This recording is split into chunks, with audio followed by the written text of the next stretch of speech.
Oh putain. Ah merde, mais quand tu veux te concentrer là.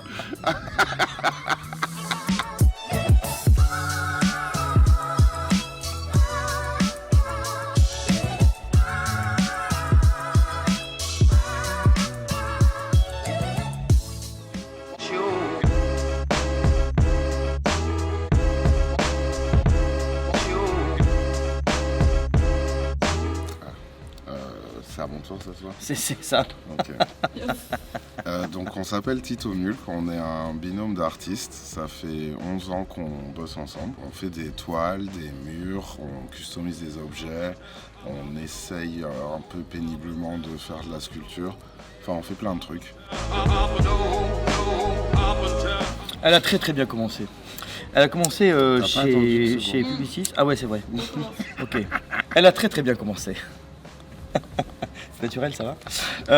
On s'est rencontrés dans une agence de publicité où on s'est mis à dessiner tous les deux pour faire marrer les copains. De fil en aiguille, quand on est parti de l'agence, on a décidé de prendre les choses un petit peu plus au sérieux. On est passé sur toile, on est passé au Posca, on a fait des toiles de plus en plus grandes et puis après voilà, au bout de quelques années, on a eu une première expo qui a bien marché. Donc on s'est dit qu'il y avait peut-être moyen de faire quelque chose et voilà, maintenant on est là. Ah tu veux Attends, tu veux le storytelling, le storytelling de ouf et tout. Là, il te faut une encyclopédie là. Mais oui, pourquoi tu consultes pas notre page Wikipédia qu'on n'a pas. Faut qu'on la fasse. Taureau. En fait, il y a un truc assez ouf là-dessus, c'est que moi je suis né le 7 mai et Mathieu le 8 mai. Quoi. C'est pas vrai. Donc, Vous êtes tous les taureaux Donc nous, on fête nos anniversaires ensemble, on est tous deux taureaux, voilà. Double trouble. Non. Envieuse mais pas jalouse.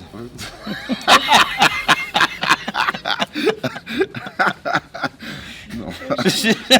Ça va. Entre nous, on parle plutôt de figuratif, narratif. Et en fait, ce qui est un peu différent dans notre parcours par rapport à la plupart des street artistes, c'est que en fait, nous, on a commencé par faire des toiles. Pendant plusieurs années, bien 5 ans, 6 ans, on a commencé à exposer dans des galeries et tout ça. En fait, au bout d'un moment, on se prenait des portes parce que les galeries qui correspondaient à notre style étaient dans le street art. Mais nous, en même temps, on faisait rien dans la rue. Donc, il y avait un peu le serpent qui se mordait la queue. Donc, on s'est mis assez tard, ça fait quoi, 3 ans peut-être maintenant, Ouais, à peu près. qu'on fait des trucs dans la rue et on s'est très vite fait choper par le virus. On est très inspiré par la BD, c'est assumé. Donc directement, la plupart des gens, ce qu'ils nous disent, c'est qu'ils ont l'impression de voir une bande dessinée sur mur ou sur toile. Quand on fait une œuvre, qu'elle soit sur toile ou sur mur, on veut raconter une histoire. On veut absolument raconter une histoire sur l'œuvre entière. Donc qui est vraiment un parcours et quelque chose de vraiment un mystère à percer, quoi. Et on interpelle le spectateur sur 3 niveaux différents.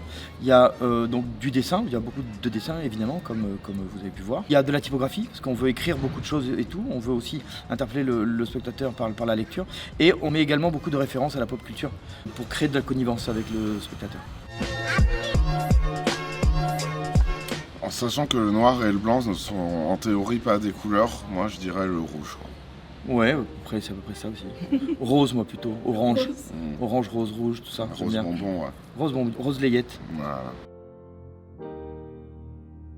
Alors moi c'est pas très sexy, hein. Enfin, mon prénom c'est Hugo et quand j'étais petit ma mère m'appelait Hugo Tito et ça s'est transformé en Tito au fur et à mesure des années. Donc j'avais ce surnom bien avant de rencontrer Mulk. Moi je m'appelle Mathieu et donc quand je bossais donc, dans cette fameuse agence de publicité où on s'est rencontrés, j'ai fait un projet un peu débile qui présentait une sorte de Hulk orange et donc ça a fait marrer mon directeur de création et il m'a dit que j'étais Mulk désormais. Voilà. On a collé ces 2 noms là et tout de suite dès qu'on s'est mis à dessiner.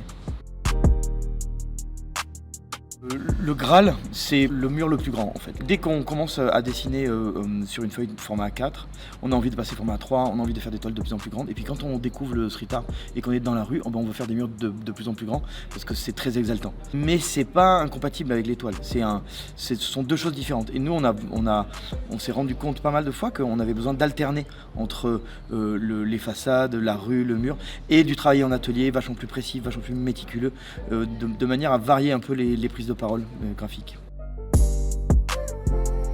Je pense qu'il y a plusieurs raisons. Déjà, la première, c'est que au départ, pendant les peut-être 3 premières années où on s'est connus, on n'avait aucune intention de faire une carrière artistique, ni même d'organiser une expo. On faisait vraiment ça uniquement pour nous. Donc on faisait des trucs qui nous faisaient marrer, comme dessiner des grosses bites au milieu de nos toiles, et on se regardait, on ricanait bêtement. Pour moi, le sexe n'est pas un tabou. Je comprends pas pourquoi dans l'art ça devrait en être un. On l'utilise pas dans un but pornographique ni quoi que ce soit. La plupart du temps, c'est plus pour faire rire ou sourire. Mais maintenant, de plus en plus, on essaye quand même que ce soit un minimum justifié, quoi. Le sexe fait partie de tout ce volume d'impertinence qu'on met dans nos créations, et ça peut être du sexe, ça peut être de la pornographie, mais ça peut être aussi des messages politiques un peu rigolos, ça peut être plein de trucs différents. On est parmi les plus trash sur le marché, ça on va pas se mentir. Oh, et en même temps, il y a pire, pire, mais en même temps on est assez content parce que du coup il n'y a pas grand monde qui fait comme nous et qui arrive à pousser le truc aussi loin. De toute façon, au fur et à mesure, on a appris à redescendre un peu le niveau de trashitude de notre propos et de ne mettre ce genre d'impertinence que quand ça a du sens. Je rajouterais qu'en général, c'est pas quelque chose que tu vois de loin. C'est-à-dire que tu vas voir le dessin, tu vas faire « Ah, un joli dessin !» Tu vas t'approcher un peu et puis quand tu vas regarder les détails, tu vas tomber sur un petit hop hop hop. Mais c'est là que c'est marrant. Alors, c'est là que c'est drôle. Sauf pour une œuvre en ce moment qu'on est en train de faire, ouais. qui est une... Ah, tu veux spoiler quoi. On est en train de travailler sur une toile ronde, c'est notre première toile ronde, qui est pas très grande, elle doit faire 1 mètre de diamètre, et qui représente, en fait, c'est une boule de partouze où tous les kinks sont représentés. Donc tous les LGBT, toutes les pratiques sexuelles, le bondage, le shibari, le BDSM, tout ça. Voilà. Donc là non, là il y aura rien de non impertinent et de non sexuel. Mais vous n'êtes pas prêts, vous n'êtes pas prêts. Vous n'êtes pas obligé de le mettre en interview. Non, on va pas le mettre. Ah ben ça, c'est bien sûr. Il y a des enfants. De manière très différente pour chacun. Ouais. Enfin, tu veux commencer? Oui, moi je suis pas, je suis toujours l'incompris de la famille. Donc je suis l'artiste bizarre qui vit à Paris, qu'on sait pas trop ce qu'il fait, on sait pas trop de quoi il vit. C'est assez mystérieux, donc j'ai pas un écho, j'ai pas un soutien indéfectible. Bon, à part évidemment, non, mais j'ai des fans aussi parmi la famille. Et mon frère est très impliqué. C'est un très bon soldat de Tito Mulk. Mais à part ça, voilà, j'ai pas un élan qui me porte, quoi. Moi, c'est l'inverse total. C'est que j'ai toujours été supporté à fond par ma famille. Et il y a eu des petites périodes, mais c'était plus avant Mulk. Je me souviens en école d'art, j'avais fait une petite maquette de maison d'ogre avec des boyaux, du sang qui dégoulinait et tout. Je me souviens que ma mère était venue me voir pour me demander si j'allais bien et tout ça. Enfin, elle me connaît bien, elle sait que c'est moi à 100%, quoi. Donc, et d'ailleurs, elle va venir là de Paris pour le vernissage, donc ils sont à fond derrière moi. Parce que nous a invités.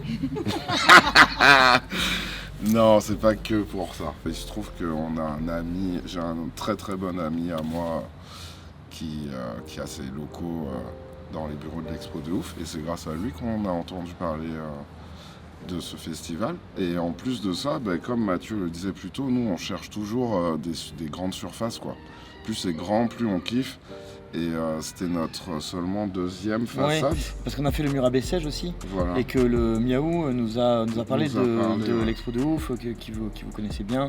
Et donc voilà, ça a fait du sens qu'on postule et que vous ayez la gentillesse de nous inviter. Voilà, 2e fois. Je pense que je le représenterai à travers un énorme blunt. Un blunt. C'est un joint d'herbe pure dans une feuille de cigare. Oui. Voilà. Moi je dirais un ours, un bon gros ours, quoi. Ça me va bien. Nous on a essayé de faire un nouveau concept qu'on n'avait jamais fait. On a profité de la gentillesse du spot pour du coup dessiner sur les murs, et le concept qu'on a mis en place, c'est d'essayer d'augmenter l'univers de nos toiles, de les faire un peu jaillir de leur cadre pour qu'elles dégoulinent sur les murs. c'est quelque chose qu'on n'avait jamais fait. C'est encore Ça work fait- in progress, mais je pense qu'on Ouais. est plutôt content du Ça résultat. fait très longtemps qu'on voulait faire ça et c'est assez original et c'est une bonne manière de raconter une méta-histoire parmi toutes les petites histoires de chaque tableau. La résidence à Casablanca, il s'est passé un truc. Je sais pas quoi, il y a eu une petite heure d'émotion incroyable que j'oublierai jamais de ma vie. Moi, je pense que pour l'instant, c'est peut-être quand on a exposé pour la première fois aux États-Unis, à Miami, dans une grande foire d'art pendant la Art Basel, où avec 4 ou 5 barjots de nos potes qui nous avaient accompagnés, j'avoue que c'est un souvenir spécial, quoi. Mais bon, après, en vrai, je pourrais jamais en classer un numéro 1, il y en a beaucoup trop, quoi. Moi, en un mot, je dirais une famille, quoi. Ouais, Enfin, j'aurais là- dit exactement pareil. J'aurais dit exactement ça. C'est vrai, c'est un tiers-lieu ultra familial où on est reçu comme des rois à chaque fois et qui, je trouve qui navigue tout le monde au sein du lieu et le lieu en lui-même navigue dans la bonne direction, quoi. Je trouve ça assez incroyable, moi. Ah, c'était le coup de foudre dès la première Ouais. fois.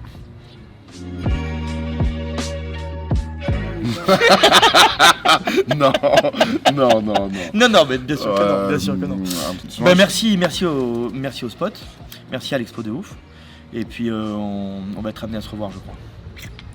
Moi, je dirais en petit mot de fin, ça peut faire un peu bateau et tout, mais honnêtement, genre, faut croire en ses rêves, quoi.